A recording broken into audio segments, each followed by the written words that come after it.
BJP. കൊടികുത്തി വാഴുന്ന ഉത്തർപ്രദേശിൽ ഏതു വിധേനയും ഭരണം പിടിക്കാനാണ് പ്രതിപക്ഷ പാർട്ടികളുടെ തീരുമാനം. അതിനായി ഉത്തർപ്രദേശിൽ ഇന്ത്യ സഖ്യം ഒരുമിച്ച് മത്സരിക്കാൻ തീരുമാനിക്കുമെന്ന സൂചനയാണ് ഇപ്പോൾ പുറത്തുവരുന്നത്. കോൺഗ്രസ് സമാജ്വാദി പാർട്ടിയുമായുള്ള സഖ്യം ഉണ്ടാവുമെന്ന് ഏകദേശം ഉറപ്പായിരിക്കുകയാണ്. നിലവിൽ സീറ്റ് വിഭജനത്തിൽ മാത്രമാണ് പ്രശ്നങ്ങൾ നിലനിൽക്കുന്നത്. പക്ഷേ കോൺഗ്രസ് ആവശ്യത്തിൽ ഉറച്ചു നിൽക്കുന്ന സഖ്യത്തിൽ വിള്ളലുണ്ടാകാൻ സാധ്യതയുമുണ്ട്. 20 ലോക്സഭാ സീറ്റുകൾ സംസ്ഥാനത്ത് വേണമെന്നാണ് കോൺഗ്രസിന്റെ പ്രധാന ആവശ്യം. അതിൽ കുറഞ്ഞതൊന്നും വേണ്ടതാണ് കോൺഗ്രസിന്റെ നിലപാട്. പരമാവധി 11 സീറ്റ് വരെ നൽകാൻ അഖിലേഷ് യാദവ് തയ്യാറാണ്. പക്ഷേ അതും കോൺഗ്രസിന് സ്വീകാര്യമല്ല. അതേസമയം ഇരു പാർട്ടികളും തമ്മിൽ പ്രശ്നങ്ങൾ ഉണ്ടെങ്കിലും അത് സഖ്യത്തെ ബാധിച്ചിട്ടില്ല.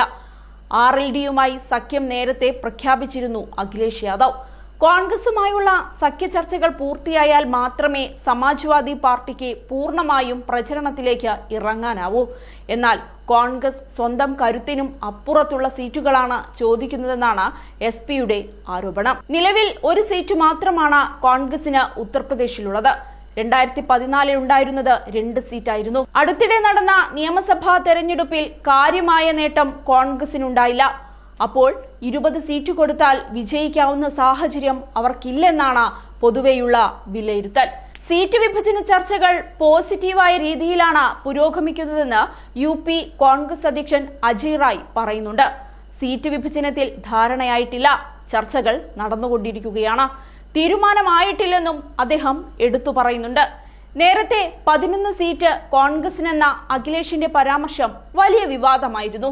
ജയസാധ്യത പരിഗണിച്ചാണ് സീറ്റുകൾ നൽകുകയെന്ന് അഖിലേഷ് നേരത്തെ തന്നെ പറഞ്ഞ കാര്യമാണ്. എന്നാൽ കോൺഗ്രസിന്റെ കേന്ദ്ര സംസ്ഥാന നേതൃത്വങ്ങൾ അഖിലേഷുമായി സീറ്റ് വിഭജനം പൂർത്തിയാക്കിയിട്ടില്ലെന്ന നിലപാടാണ് എടുത്തത്.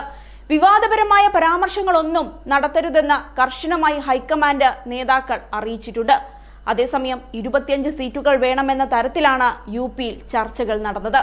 20 സീറ്റുകൾ കുറയാനാവില്ലെന്ന കടുത്ത തീരുമാനമാണ് സംസ്ഥാന സമിതി എടുത്തത്.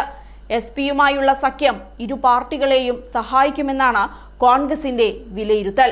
SP-യുമായി ചേരുന്നതോടെ മുസ്ലിം വോട്ടുകൾ ഏകീകരിക്കപ്പെടുമെന്നും ഇത് 2 പാർട്ടികൾക്കും ഗുണം ചെയ്യുമെന്നുമാണ് പറയപ്പെടുന്നത്.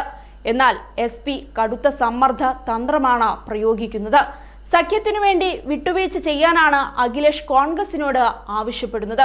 സീറ്റ് ചർച്ചകൾ സുതാര്യമാകട്ടെ എന്നാണ് ഇതിന് കോൺഗ്രസിന്റെ മറുപടി. അതേസമയം ഉത്തർപ്രദേശിലെ 16 സ്ഥാനാർത്ഥികളുടെ ആദ്യ പട്ടിക പാർട്ടി ചൊവ്വാഴ്ച പ്രഖ്യാപിച്ചിരുന്നു. കോൺഗ്രസ് ഉൾപ്പെടെയുള്ള മറ്റ് ഇന്ത്യ കക്ഷി അംഗങ്ങളുമായി സഖ്യത്തിൽ മത്സരിക്കുന്ന SP-യുടെ ആദ്യ പട്ടികയിൽ പാർട്ടിയുടെ ശക്തി കേന്ദ്രമായ മെയിൻപുരിയിൽ നിന്ന് അഖിലേഷ് യാദവിന്റെ ഭാര്യയും സിറ്റിംഗ് MP-യുമായ ഡിംപിൾ യാദവ് മത്സരിക്കുന്നുണ്ട്.